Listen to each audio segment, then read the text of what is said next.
Let's start with the definition of terms. So madali lang kapag definition of terms kasi you will expect na sa kapag assessment kung definition of terms ang inclusion, you just have to not memorize, diba? Not memorize really the whole statement, but look for the keywords, for the key terms, for you to identify what is being described, diba, in the statement or being asked. So let's first define what is this course all about. Pharmacology. Pharmacology, this is all about drugs.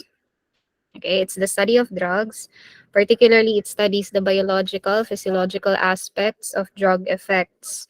So that would include absorption, distribution of drugs, metabolism of drugs, excretion of drugs. So that's ADME. This is also being covered under pharmacokinetics. Okay, pharmacokinetics kapag ADME. Also, in pharmacology, is a it also studies toxicity of drugs, the mechanism of toxicity of drugs. Yan naman yung toxicology. Okay, and then finally, it also studies sorry for the background noises. Specific mechanism of actions of drugs. Ito naman is pharmacodynamics.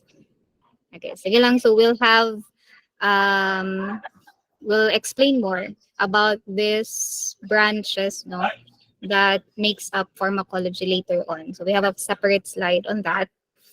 So for now, just know na ang pharmacology, it covers these aspects of drugs effects, the ADME, toxicity of drug, the MOA of drugs. Mechanism of action yan ha, ang MOA. Mechanism of action of drugs. Okay? Now this time, let's define naman. Define what's a drug, no? The core, the heart of pharmacology. How do we define drug? In your DDS, I believe you have different definition of a drug. Diba? Yung based sa USP. Yung USP definition for drug. Yun yung nasa last one. Okay, so we have different ways how to describe a drug.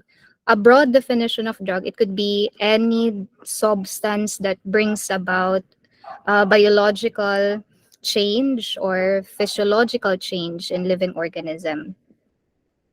Okay, so that's a broader or general definition of a drug.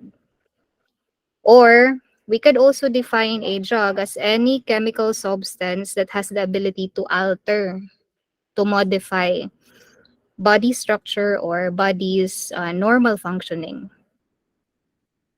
Diba? Yan yung ginagawa ng gamot if it is being administered in our body. And ito naman, therapeutic na definition yung last. Therapeutic definition naman yan ng drug. It could be defined as any agents, any article used in medication, diagnosis, prevention, treatment, and cure of diseases in man and other animals. So that is again based on USP definition of drugs.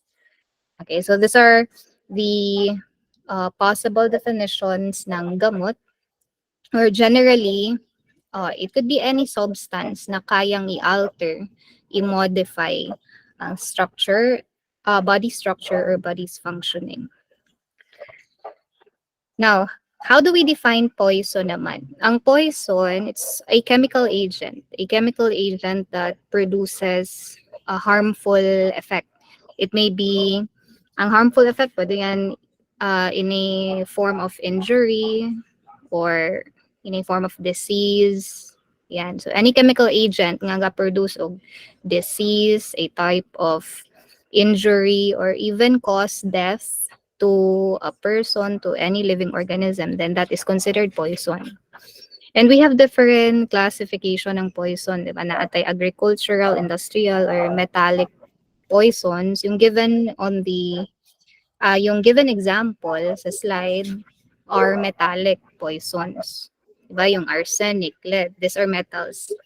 And they have been given emphasis sa inyong inorganic chemistry na yung mga metals na ito are poisonous. Lead is poisonous, arsenic is poisonous. Particularly for arsenic, its toxicity, we call it mislines. Ayan, yung mislines, yung pagkakaroon ng white patches in the fingernails. Okay? Whereas yung lead, chronic poison, yung kaya naman niyang makos, okay, or ma-produce. Depende kung ano yung kaya niyang i-target sa katawan. Pwede niyang ma-affect yung CNS, for instance, yung central nervous system, yung GI tract, or even the blood. So, it's really a considered siya as poisonous. So, it's really poisonous. And kindly take note of this. We also consider no drugs at higher concentration. They could potentially be considered as poisons. I believe you know that. Kaya nga we only have a specified dosage for a particular drug kasi greater than that dose, it could cause harmful effect already or negative nga consequence. Okay. Next, we also have a type of a poison that is of biological origin. So in that case, we term that or deem that as toxin. It's also a poison. Yung difference nga lang niya is of biological origin, meaning it is naturally produced. A poison that is produced naturally, for example, it is being obtained from plants, ayan, animals, bacteria. Diba? We have examples of sa inyong botany, there are plants, diba, na pwedeng mag-produce ng toxins. Example, yung mushroom. Yung mushroom, meron yang toxin. Yung given example dito, tetrodotoxin, this is being produced by a particular fish. Okay, yung puffer fish, if you are familiar, puffer fish or toad fishes, they are able to produce tetrodotoxin. Okay? Sige. So these are just example no ng toxin, then above ito naman for metallic poison. Okay, next.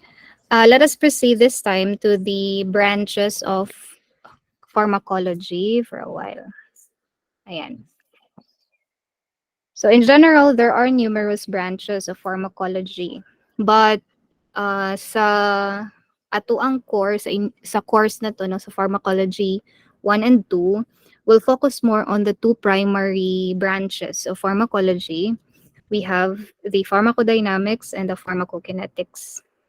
Okay, again, these are the primary branches or the main branches of pharmacology.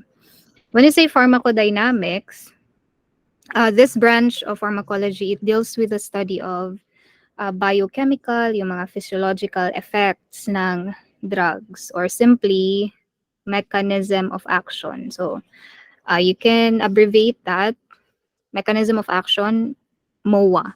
Okay, MOA.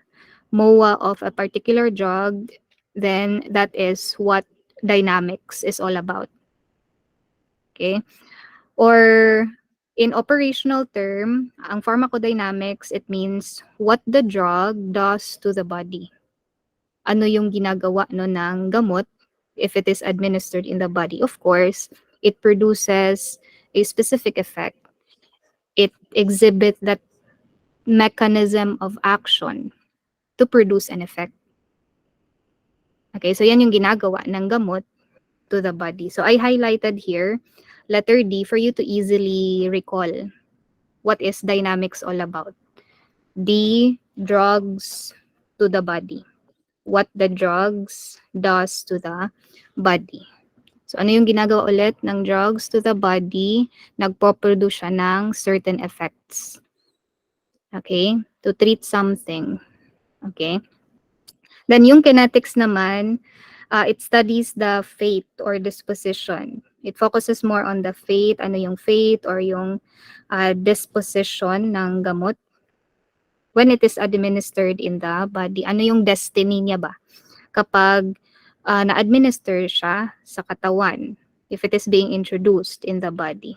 So what do you think will happen to the drug kapag na-introduce siya sa body? Diba? It is being absorbed, then distributed, and then it is metabolized para we could form its excretable form, para ma-excrete siya sa katawan.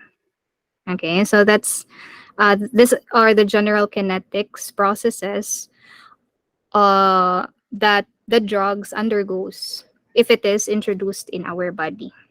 ADME, yan yung ADME. Okay, but in some other drugs, bago yung absorption, meron tayong tinatawag na liberation. Liberation. This is applicable na process sa mga solid dosage forms. Mga solid dosage forms, kailangan mo nang i-liberate, meaning i-release yung active ingredient out of that solid dosage form. Can you give me a solid dosage form? Di ba you have your DDS? Pinaka-common, we have tablet, yes. Ang tablet, dili na siya diretso ma-absorb sa body. Remember, ang criteria ang prerequisite ng isang gamot, active ingredient sa katawan bago ito ma-absorb, kailangan aqueous solution siya. So yung tablet, upon administration sa katawan, it has to undergo liberation process muna. Liberation process meaning the active ingredient from that tablet needs to be released. Okay, forming aqueous solution. Tsaka siya ma-absorb. Okay, so for those type of drugs, mga solid dosage forms, kailangan muna silang ma-liberate. No? Yung active ingredient, kailangang ma-release bago ma-absorb. And there are also types of dosage forms or drugs in particular na undergoes reabsorption. Okay, so later on, when we discussed about mechanism of actions ng mga drugs, we will be able to point out what are examples, specific examples ng mga gamot that undergo reabsorption process. Okay? So yan yung kinetics. Ano yung ginagawa ng katawan, yung contribution ng katawan kapag ang gamot is being introduced in the body. So ito yung ginagawa ng katawan natin. Ina-absorb niya yung gamot, distribute, metabolize, and then ina-excrete. Okay, so that's kinetics. In operational term, it means what the body does to the drug. So highlight letter K, diba, Tagalog ng body is katawan. So what the katawan does to the drug. Okay, so yan yung kinetics. Okay, so please keep this in your mind kasi palagi, yung concept on dynamics and kinetics, sometimes ma-interchange siya. So for you to easily identify or distinguish the difference ng dalawang branches of pharmacology, you can make use of this palatandaan. Okay. Now, aside from these two primary branches of pharmacology, there are also other concepts or branches relevant to the study of pharmacology. We have the following: pharmacotherapeutics. So I highlighted therapeutics, from the word therapy, therapeutics, therapy, ang focus nito. Okay, kumbaga, it is focused more on the management, on the intervention of diseases, so more on the rational drug use. Nakasulat na. Okay, that's the focus of this branch of pharmacology, the rational drug use in the management of diseases. So dito papasok yung rights of, yes, you are, Miss Roa. You can type in your question if you have any question. So dito papasok yung different rights in medication administration, wherein, di ba, dapat tayo as pharmacists, we make sure that we dispense the right drug. Okay, the right drug with the right dose to a right patient, taken at the right time, in the right route of administration. Diba yan yung rights in medication administration. Dapat we make sure na we dispense a particular drug, the right drug, with the right dose to a right patient, taken at the right time, in the right route of administration. Okay, so that is being covered under pharmacotherapeutics. Next, pharmaceutics. Covered naman ito sa one of the course you have taken last semester, yung DDS. Diba that you had your product presentation, you were able to formulate dosage forms sa inyong final nga requirement in your DDS. So pharmaceutics naman in operational term, it is what the pharmacists do to the drugs. Ano ba yung contribution ng isang pharmacist or chemist or any pharmaceutical maneuvers to a drug? Diba? They are involved in the preparation of the dosage forms ng drugs. Example ng dosage forms, tablets, capsules, what else? Suspension, solution.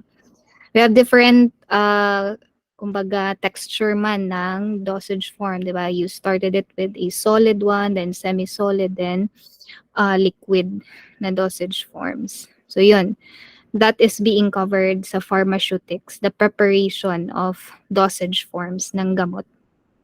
Next, pharmacogenetics. In general, it deals with the study of genetic influences on responses to drugs. And we also have pharmacogenomics, almost related sila.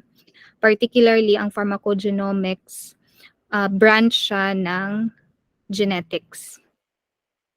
Okay, so they are related.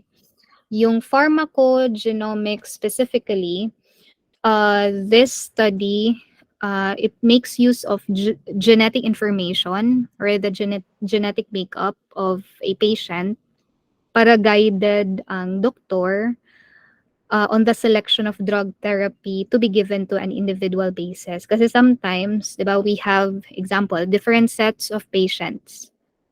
Although they are given the same or being prescribed sila with the same medication, but their responses are different to that particular drug. So one underlying assumption to predict why is it different yung responses ng mga patient on that particular drug, pwedeng ang genetic makeup ang rason. Okay, yung genes. Iba-iba kasi tayo ng genes, 'di ba? So that's under pharmacogenomics. Inaaral yung genetic information ng pasyente to guide the selection of drug therapy na suited, appropriate for that particular patient. Okay? Sige. Then pharmacoepidemiology naman, it studies drugs effect at population level. So this is more applied when doing clinical trials. Okay, mga clinical trials if you are doing testing of drugs. Example, vaccines. Gusto ni mo ma-studyhan, let's say monitoring evaluation of a particular drug or let's say vaccine. Syempre, you have to administer it to a large population to know or to have a sizable data later on nga makolek kung ano ba talaga yung effect ng gamot. Okay, so that's pharmacoepidemiology. Then pharmacoeconomics naman is a branch of health economics. It aims to quantify the cost and the benefit of drugs used therapeutically. Okay, that's pharmacoeconomics. Pharmacotoxicology or toxicology, parehas lang yan. It's a branch of pharmacology naman that deals with the study of adverse effects, meaning toxicity of drugs, the mechanism of toxicity of drugs. So that is being covered under toxicology. Okay, so these are the other branches of pharmacology, but again, as emphasized earlier, we have two primary. The primary ones na branches of pharmacology are dynamics and kinetics. Sige, can you tell me what branch of pharmacology which tells us what the drugs do to the body? It is being defined in operational term, drugs to the body. Okay, so that's dynamics. And then on the other hand, kapag body to the drugs, what the body does to the drugs, then that's kinetics. Okay? Sige. Now let me highlight also, give emphasis on the chemical uh kumbaga chemical definition of drugs. Diba earlier we were able to define drugs uh in a general manner, in therapeutic manner, katong based on USP definition. Ito naman for this slide, this is the definition of drug based on chemistry. Okay, base sa chemistry. Okay. Now, with regards to the chemical definition of a drug, kindly take note. It could be defined as any chemicals that have low molecular weight. So, yan yung characteristic niya. These are low molecular weight na mga chemical substances that are able to interact with molecular targets in the body to produce an effect. Okay, ano ba yung mga macromolecular targets? This could be in a form of nucleic acids or proteins sa katawan. Okay, so kindly take note, yung tinatarget ng mga gamot being administered sa katawan, that could either be in a form of proteins. Diba this is how we write proteins kapag sa biochemistry kasi ang proteins, they contain carbon, hydrogen, oxygen, and nitrogen. Or, pwede din yung target nila is the macromolecules na nucleic acids. Okay? So when you try to analyze the definition given here, we can infer na may close relationship between drugs and also the body. Okay, so you have a drug na they interact to certain macromolecules in the body. So may relationship yung dalawa. Okay? Which is tama naman kasi for this drug to produce an effect, it must be, let's say, powerful enough, it should be selective enough na makatarget gyud siya og proteins or nucleic acid inside the body. Diba? Para makaproduce siya og effect. Kailangan gyud siya mo interact sa katawan. On the other hand naman, yung gamot, kailangan din niyang ma-reach yung certain targets para ang katawan din, yes, yung body din could participate, could cooperate. Kung walay drug nga mo interact sa certain macromolecules being targeted, then the body will not cooperate then. So walay absorption nga mahitabo, walay distribution, metabolism, or excretion. So that's why both are interrelated. Okay? So once again, let me reiterate. For a drug, ayan, ito ha, itong pathway na to, for a drug to body nga concept that has something to do with dynamics. And then on the other hand, kapag body naman, body interacts with the drug or the way the body accepts the drug, that is kinetics. Okay? So, dapat kambal gyud na silang duha. Ma-useless ang gamot, biskan pag unsa ka na siya ka-effective, unsa pa siya ka-potent nga drug. If dili siya, if it cannot reach its target macromolecules in the body, then it will be rendered useless. Ganon din sa body, no? Kahit pa, let's say, the drug reaches its target, pero yung katawan hindi naman nag-cooperate, then useless din. Okay, so both concepts, dynamics and kinetics, both are interrelated. related. Hindi pwedeng i-separate sila. Kaya nga, when you study about a particular drug, they will always uh, have that dynamic profile, kinetic profile. So, naagin na sila ingana nga information. Okay? So, we'll have separate discussion on the principles of pharmacodynamics and pharmacokinetics. So, prior to that, let us first discuss the different classification of drugs. This is the general classification ng drug. We could divide them into four.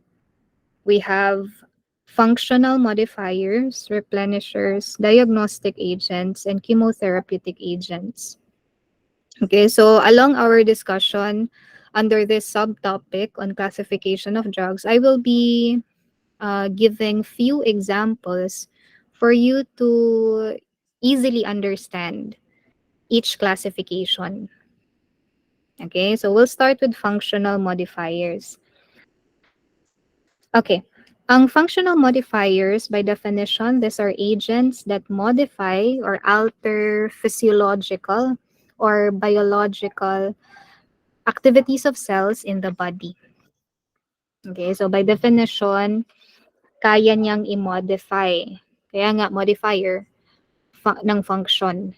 No, functional modifier. They could modify the function, the activity of a cell or parts in the body. So a good example is colchicine. Other example, omeprazole. Then kindly add NSAIDs, yung mga NSAIDs. So I will highlight the mechanism of action ng tatlo kasi on the preceding slides under pharmacodynamics, they will once again be mentioned.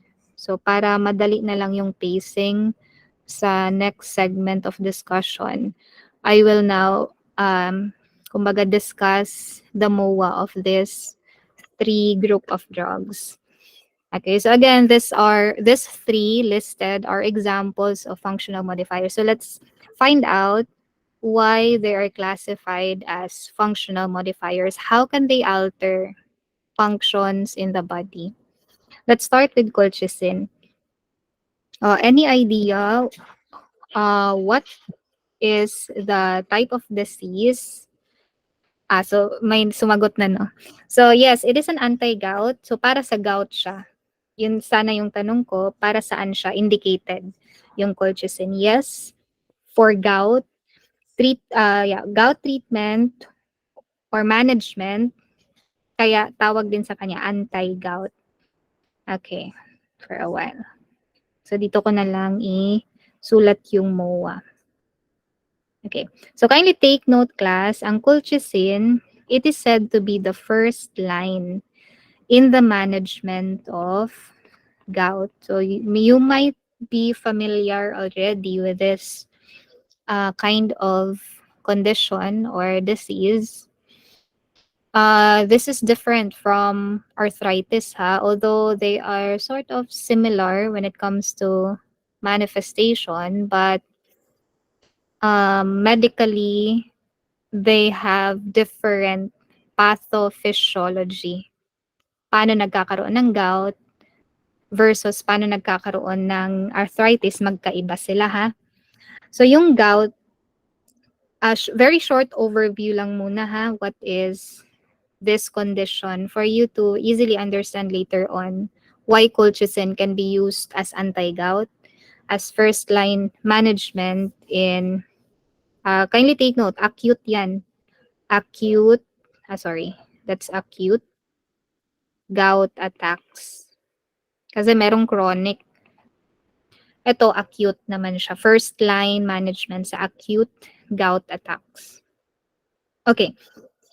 Sige. Now, let me give you an overview. What is this condition? There are common manifestation to a patient if he or she is diagnosed with gout. One is based sa kanyang blood sample, blood analysis. Sulat ko muna, common manifestation. You can take down notes, ha? Manifest. Tama ba yung spelling? Okay, common manifestation. So, una, mataas yung uric acid sa blood. Mataas yung uric acid in the blood. So, that's one. That's based on blood analysis. Okay, which is not normal. Hindi normal yan ha, na mataas yung uric acid sa blood. So that causes gout. Second clinical manifestation is at a molecular level, the reason why the patient experiences pain or unsymmetrical pain, it's because of the movement of inflammatory cells. So nagkakaroon ng inflammatory cells and they are moving. Okay, movement of inflammatory cells. So this is mainly yung second na cause that results to pain felt by patient. Kasi may inflammatory cells and it's moving. Unsymmetrical particularly ha. Unsymmetrical yung pain felt by the patient having gout. Unsymmetrical meaning kanang dili saan siya? Dili naka ano lang sa isa ka area ang pain felt by patient but balhin siya depende sa gout attacks. Okay, example, pwede siya ma-feel ang pain sa wrist ng patient, sa toe ng patient, sa knee, sa ankle, sa elbow. So, unsymmetrical siya. Okay, daghan parts ng joints or paiba-iba. Ibang parts ng joints ang pwedeng in pain. Muna siya ang difference sa arthritis. Ang arthritis kay symmetrical man. Symmetrical ang pain kapag arthritis. Okay? So again, the reason why there is unsymmetrical pain, it's because of the movement of inflammatory cells. Now, question, what contributes to the movement of inflammatory cells?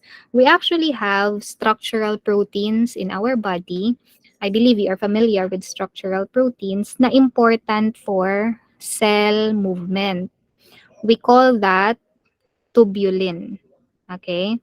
So yung tubulin, ito yung nagko-contribute. This is a structural protein ha, sulat nyo. This is a structural protein that contributes to the movement of cells in the body. Okay? So yan yung rason, that's why may movement of inflammatory cells.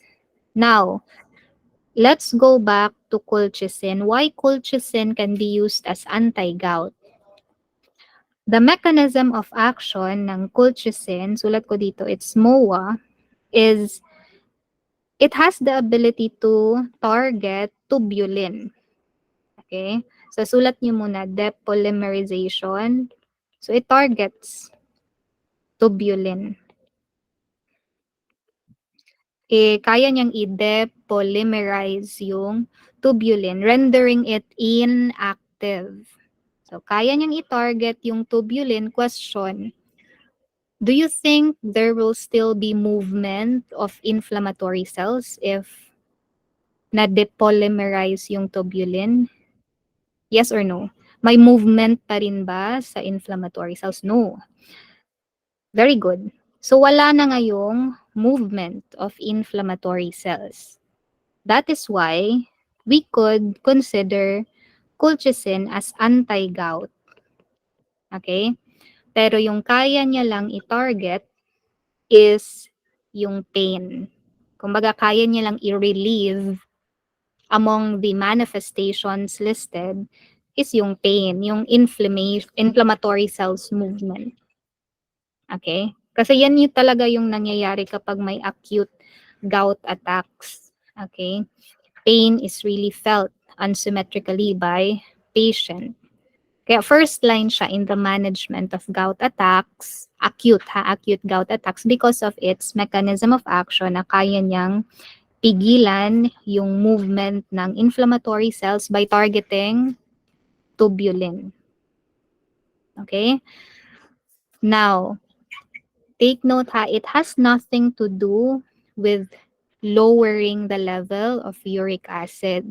Kaya nga, you will observe na yung mga patients prescribed with colchicine laging may kasama na hypouricemic agent. Correct. Palagi yan na may kasamang hypouricemic agent, dapat may dagdag no sa kanyang maintenance. Halimbawa, colchicine with allopurinol. Kasi yung allopurinol, that is a very common hypouricemic agent. Yun naman, kayang i-lower yung uric acid sa blood. Okay, so I hope you got the point sa MOA ng colchicine. Although it is an anti-gout, but it has nothing to do with uric acid level. Yung tina-target niya lang is yung tubulin. Okay? So that makes colchicine as a specific example of a functional modifier. Kaya niyang na-alter niya rather. It alters the activity of inflammatory cell. Diba? Iyahang na-modify yung movement ng inflammatory cells in the body via targeting tubulin. So it's a functional modifier. Okay? Can you give a thumbs up if you understand the concept so that we could proceed with the second example? Okay, the second example, yes, thank you. Yung second example is omeprazole. Okay, yung omeprazole, this is an example of a proton pump inhibitor. Or we call it PPIs. I believe you are familiar with omeprazole. Yes, it is an antacid. Okay, correct. First line in the management of hyperacidity, peptic ulcer, GERD. It's the first line ha. Sulat natin. First line in the management of PUD, peptic ulcer disease. What else? Hyperacidity, and also yung GERD, yung gastroesophageal reflux disorder. Yan. So first line siya. Sige. This time, let's understand why omeprazole is classified as a functional modifier. Okay. Let's first define what is a proton pump. Why is it via inhibiting the proton pump, pwede siyang gamitin to lower acidity in the stomach, for instance. So you have to understand first the physiology. Proton pump. Ano ba yung function ng proton pump? Or this is also known as potassium ion, hydrogen ion pump. It's the same. Okay, parehas lang yan. Proton pump is also potassium ion, hydrogen ion pump. And this is an example of a carrier molecule. Okay, a carrier molecule. Okay, when you say carrier molecule in the body, it's a type of protein pa rin. It's a protein, a cell membrane protein, meaning it is embedded in the cell membrane na meron siyang specific binding site and able siya to undergo conformational changes whenever an entity binds to it. Okay, so it is a specific type of carrier molecule. Let's focus on its function. Yung function niya is it mediates or triggers release of endogenous compounds, which includes acetylcholine, gastrin, and histamine. Okay, so yan yung uh, function ng proton pump. Wala pang inhibitor ha, yung proton pump muna. Yung physiology niya, yung function niya sa katawan, normally, it mediates the release of acetylcholine, gastrin, and histamine. Yung tatlo na to, meron silang commonality. These three endogenous compound substances, they induces HCl secretion. Okay? So if that is the case, pag nag-e-induce sila ng HCl secretion, pwede tong mag-cause ng severity sa mga pasyente halimbawa na may ulcer or merong hyperacidity or may GERD. Kasi napapataas man, 'di ba, nila yung HCl being secreted in the stomach. Kaya we have certain drugs that could inhibit proton pump. Okay, so dyan papasok yung mga proton pump inhibitors or we call it PPIs. So dito na papasok yung gamot. Again, yung letter I dito, inhibitor. Okay, inhibitor na this time ng proton pump. So if it is a proton pump inhibitor, it blocks, inhibits function of hydrogen ion, potassium ion pump. So it blocks or inhibit hydrogen ion, potassium ion pump. Parehas na pwede rin ninyo ma-interchange. Potassium ion or hydrogen ion or ayong kabaliktaran, hydrogen ion, potassium ion pump.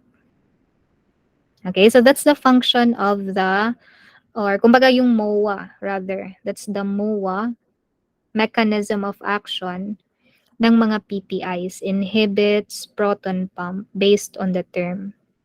Therefore, if kaya niyang i-inhibit itong pump, then that will cause or yung implication niya is lower yung level ng endogenous compounds acetylcholine, gastrin, as well as histamine. Okay? That's why first line sila. Yung mga PPIs first line in the management of hyperacidity, ulcer, GERD. Kumpara sa mga, meron kasi other antacids, di ba, available in the market. Yung halimbawa, famotidine, Kremel S, yan. Or what else? Yung Kremel S Advance, Maalox, yun. Or yung mga H2 blocker. For instance, H2 blocker or we call it histamine 2 blocker. Example dito is yung ranitidine, yung mga ending in tidine, famotidine. You're familiar with Kremel S. 'Di ba dalawa yung kulay ng blister pack ng Kremel S, may pink one and yung blue. Yung blue, yung Kremel S Advance, yung may nakasulat na Advance, yun yung may famotidine. And para saan siya, 'di ba? It is an antacid, anti-acid siya. But if you compare the efficacy of H2 blocker versus PPI, syempre, most efficacious ang mga PPIs. Most efficacious. Bakit? Ang H2 blocker, yung kaya nilang i-inhibit or i-block is only histamine. Based sa pangalan, histamine 2 blocker. So yung kaya nilang i-block na receptor is histamine 2, lowering histamine level. And there are still other endogenous compounds that could trigger HCl secretion. Kaya hindi sila first line, no, ang mga H2 blocker. So most efficacious pa rin for hyperacidity, ulcer, yung mga PPIs. Okay? So, it is classified as functional modifier, no? Ang omeprazole, mga prazoles. Kasi, in this case, they alter the release of endogenous compounds. They alter the function of proton pump. Okay, so functional modifier sila. By the way, based sa pangalan, you can easily identify if it is PPIs. Basta ending in prazoles. Lansoprazole, omeprazole, esomeprazole, pantoprazole, yun. Except, merong isang gamot in the market na ending in prazole but it is not a PPI, yung aripiprazole. Ending in prazole din siya, 'di ba? But this is an antipsychotic nga gamot. Okay, so just take note of that. The rest ng prazoles are PPIs, proton pump inhibitors, all right? Sige, next. Okay, last example of a functional modifier. Let's talk about NSAIDs, or we call this non-steroidal anti-inflammatory drugs. Anti-inflammatory drugs. Okay. Anybody who has any idea what's the mechanism of action ng mga NSAIDs? They inhibit a particular enzyme. I think this was discussed sa inyong biochemistry under lipids na topic. Yes, very good. Ang mga NSAIDs, they inhibit an enzyme, cyclooxygenase. Okay. So in order for you to understand why upon inhibiting COX enzyme, the result is anti-inflammatory. Okay, so I believe you have an idea already on this pathway, yung pathway na arachidonic acid pathway, if you could still recall. Ang COX enzyme kasi is very much involved in the metabolism pathway of arachidonic acid. So let's recall that arachidonic acid, so I will not spell it out na lang ha. That's for you to write during your independent study. Complete the word. Arachidonic acid, it is a fatty acid. It is a fatty acid. So kung fatty acid siya, galing siya sa lipid. Correct. Galing siya sa isang lipid, and the major source of arachidonic acid is phospholipids. Phospholipids. You know this. Ang phospholipids, diba, isang example ng hydrolyzable lipid. So, kaya niyang mag-undergo ng hydrolysis reaction. That's why it produces fatty acid. That's one of the product kapag hydrolyzable ang isang lipid. Okay?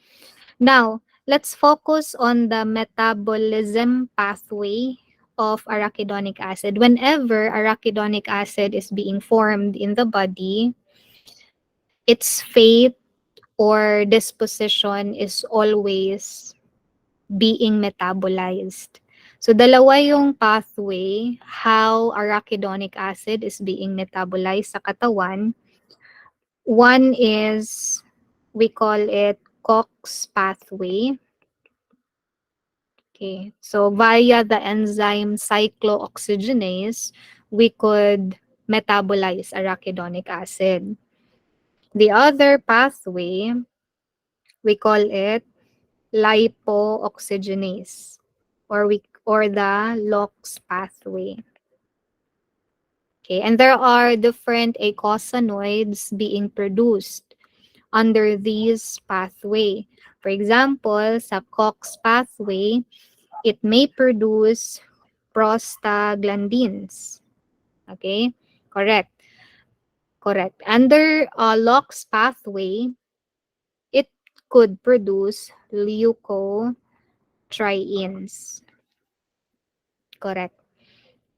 Okay, sige. Let's have first prostaglandins. In our body, we have different types, classes of prostaglandins na pwedeng ma-produce. We have prostaglandins nga importante for normal cell activity. We also have prostaglandins important for, let's say, vasodilation, or prostaglandins na pwedeng ma-produce in the setting of pain or inflammation. Example, may tissue injury, na injured ka, paspas dayon na mabuo ang prostaglandin. So, pwedeng ganon. So, daghan ta klase nga prostaglandin sa katawan. So, I will just emphasize effects of prostaglandins that are related later on, mako-connect natin sa NSAID. So, we have prostaglandins na important for normal cell activity, which exhibits cytoprotective effect or important for cytoprotection. When you say cytoprotection, this is thickening, or it thickens lining of stomach. Okay, thickens, that's lining. Ako sang i-rewrite. That's cytoprotection, thickens lining of stomach para protected ang stomach against HCl. So that's cytoprotection. So merong mga prostaglandins na nai-induce for normal cell activity. Yan yung function niya. It's very useful, no, nga effect ng prostaglandin. We also have prostaglandins that are being induced in the setting of pain and inflammation. Okay, inflammation. So dito papasok yung mga gamot kasi there are inflammations that are not tolerable. There are pains nga hindi na kayang i-tolerate ng katawan, kaya nga we need agents, we need medications to relieve pain, to relieve inflammation. So dyan papasok yung mga NSAIDs. Okay? Yung NSAIDs, take note, yung MOA niya, kaya niyang i-inhibit yung COX. So, ipapasok na natin yung NSAIDs. Minus meaning inhibit. It inhibits cyclooxygenase. So, kaya niyang i-inhibit yung cyclooxygenase, yan yung MOA ng mga NSAID. Therefore, it is useful to relieve inflammation. Kaya nga anti-inflammatory ang mga NSAID. So that's good. However, please be mindful na beneficial nga yung NSAID in the setting of pain and inflammation. However, it also inhibits the production of those prostaglandins very important for normal cell activity. So, apektado yung mga prostaglandins, kumbaga, nalo-lower yung level ng mga prostaglandins na importante for cytoprotection. Yung mga prostaglandin na cytoprotectant yung activity. Okay? Kaya, as a, kumbaga, remedy dito sa consequence ng MOA ng NSAID or negative side ng NSAID, remedy dito is always counsel, di ba, the patient, the consumer, na i-take ang NSAID after or before meals. So it should be taken, correct. Dito ko na lang isulat remedy. Para maiwasan yung mga tinatawag natin na NSAID-induced ulcer. Meron kasing ganung mga sakit, klase ng ulcer nga ang nag-cause sa yung ulcer, mga NSAIDs. mga gamot na NSAIDs.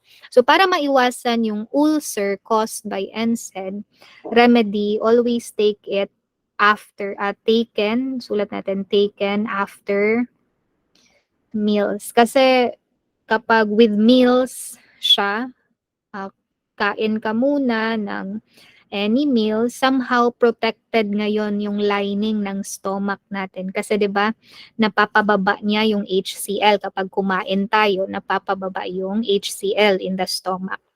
Tsaka ka mag-take ng NSAID para protected yung lining ng stomach. Okay? So that's the remedy. Now, let's have the other pathway naman, yung LOX pathway. Introduce ko lang din yung halimbawa ng gamot that targets LOX pathway. We have Zileuton. It targets or inhibits the enzyme lipooxygenase. Okay, so that's Zileuton. Kumbaga, LOX inhibitor siya. Meron din tayong tinatawag na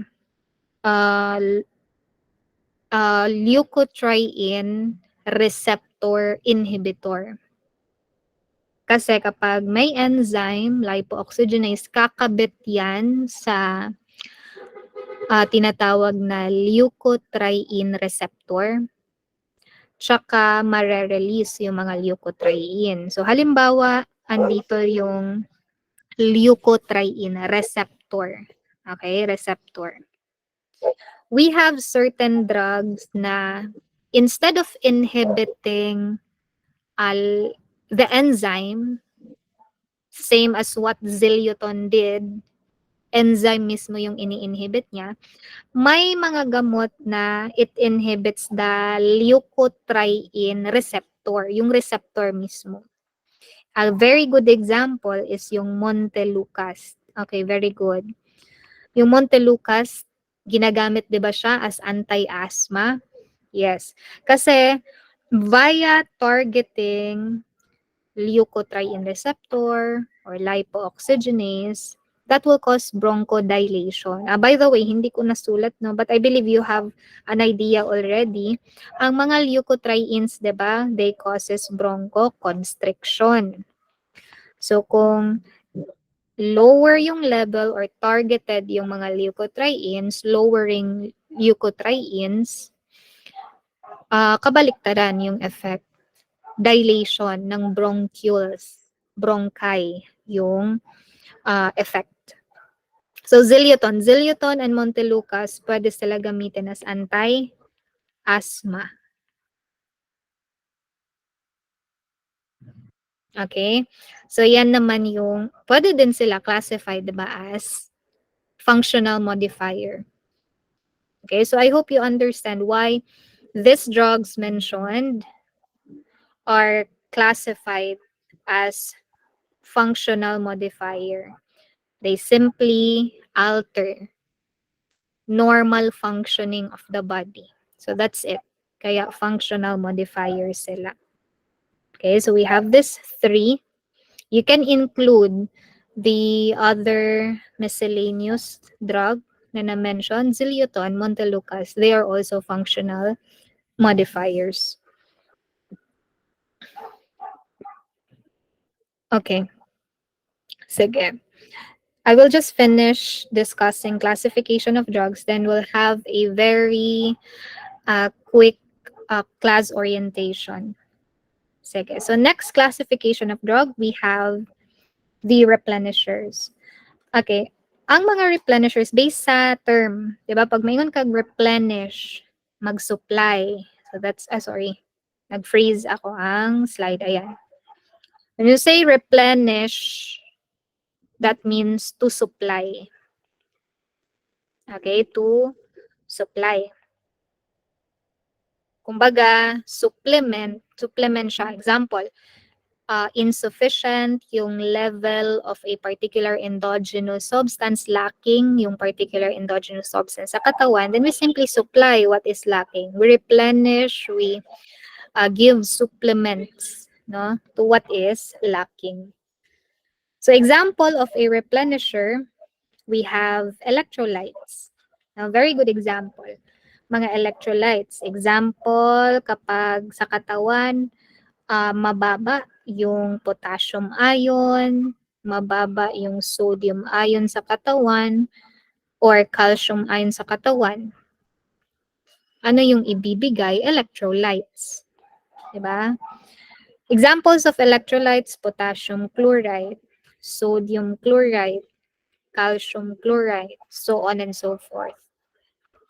Vitamins are also replenishers. They are also known as minerals, di ba? Mga vitamins. Okay, so kaya nilang i-replenish or required, kumbaga, ang mga vitamins for the body to work properly. Let's say, for example, mahina yung immune system. So, kailangan mo nung i-supply what is needed para ma-boost yung immune system mo. So, you need vitamin C. Kung halap-halap na ka, kailangan mo ng vitamin A.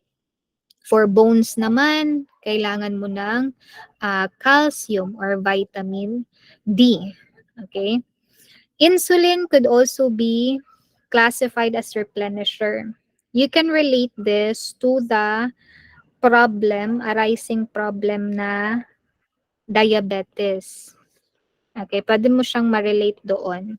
'Di ba kapag diabetes mellitus, nagkakaroon ng hyperglycemia. Bakit mataas yung blood sugar level? Kasi hindi na kontrolado yung blood sugar because of low levels of insulin in the blood. Okay? So, to replenish what is lacking, you need insulin. Particularly for type 1 diabetes, ito no? Kapag type 1, marami kasing types ng diabetes. Okay? Ang type 1, ibig sabihin talagang non-functioning na yung beta cells ng pancreatic glands, yung pancreas, kaya zero insulin na. Yes, the beta cells dysfunction, non-functioning na, kaya wala ng insulin. You need to supply what is lacking. You need to supply insulin para makontrol yung blood sugar, ma-modulate yung blood sugar level. Okay, so sulat natin dito, ang insulin, it could be classified as a hormone or as a protein being secreted by beta cells of pancreas, yung islets of Langerhans ng pancreas. Okay, so replenisher siya. Classified as replenisher. Next, classification, we have diagnostic agents. Ito naman for diagnosis. When you say for diagnosis, substance used to examine the body para ma-detect natin ano yung problema sa katawan, to detect abnormalities or impairment sa katawan. Okay, kumbaga kaya nila itong mga example na to, kaya nilang ma-detect, evaluate what is the existing disease in the body. Kaya nga diagnosis. Example, edrophonium or tensilon. It helps the doctor to diagnose if ang pasyente meron bang myasthenia gravis. We'll discuss more about this autoimmune type na disease pagdating natin sa mga cholinergic na mga drugs. Okay, ANS na mga drugs. So again, this is used to diagnose. For now, just know na ginagamit ito to diagnose myasthenia gravis. Technetium 99M, ito naman is to detect coronary artery disease. Okay, to detect coronary artery disease. Thallium 201 scanner. This is used to examine the heart to obtain if ano yung information about blood supply ng heart muscle. Okay? So, sulat ko to obtain info about blood supply sa heart muscle. Ide-detect lang kumusta yung blood count sa heart muscle. And disopyramide, dobutamine, these are used as stress test. Stress test para lang ma-determine if uh, how your heart, ay kumbaga, how the heart is functioning. Okay, stress test. Kumbaga, nag-e-induce ng stress sa puso para lang ma-determine kumusta yung functioning ng heart. I-assess lang yung heart's function, yung heart's structure. Yan yung disopyramide at saka dobutamine. Stress test. Okay, to detect uh, how the heart is functioning. Okay. And lastly, we have chemotherapeutic agents.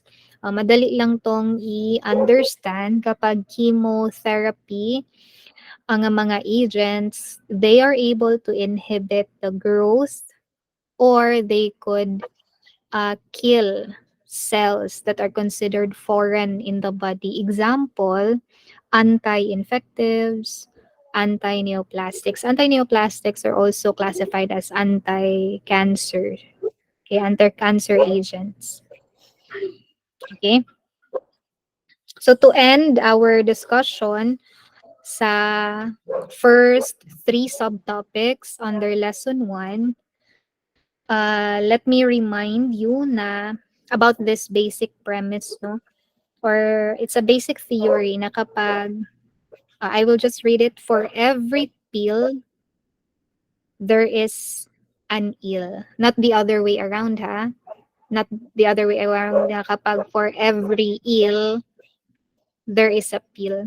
Ibig sabihin ng statement na to, in every medication, solutions, there will always be a negative consequences. Kaya nga merong always negative side effect ang mga gamot. Kasi ang gamot, it is being introduced, di ba? Exo man siya, exogenous. Ang mga drugs, ang mga pills, ayan, medications, exo man siya, exogenous, hindi siya parte ng katawan, it is being introduced. So foreign siya sa katawan. Kaya it will always have that potential harmful nga side effect. But as long as the side effect is being monitored, kasi meron tayong mga narrow therapeutic na mga gamot, as long as it is being monitored and being kumbaga given proper intervention yung mga side effect ng gamot, then you can never go wrong with that particular pill. Okay, so take note of that. So the rest of the parts, subtopics under lesson 1, we'll just discuss that next meeting. So far, if we go back to this topic outline, we were able to discuss the first 3 under this outline. So next meeting na lang yung dynamics at saka kinetics.